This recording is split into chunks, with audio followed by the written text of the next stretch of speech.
3.2 利用圖解法解聯立二元一次不等式。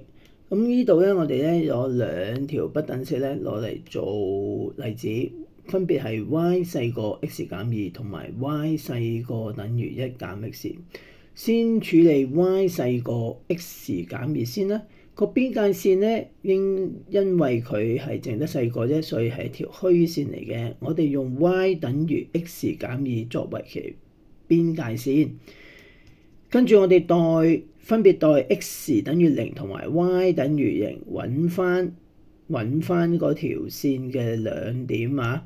咁啊 x 等於0嗰陣時 y 等於2 ，x 等於2 y 就等於0。咁跟住咧，我哋畫咗條線咧，就好似咧呢度咁樣啦。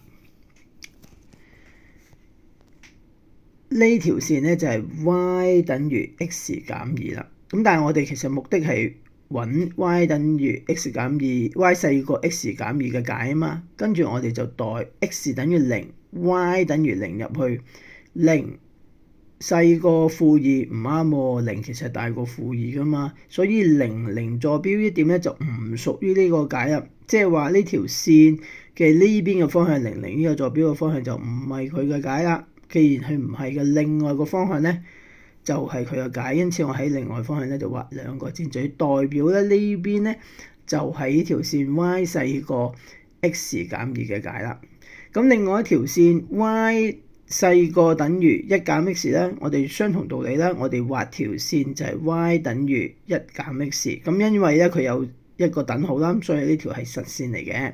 一樣，我哋代翻0落去呢條不等式度，0細過1，0細過1合理啊。咁所以話0呢一點咧係屬於 y 細過等於1減 x 嘅解，所以0呢邊咧係呢條不等式嘅解嚟嘅。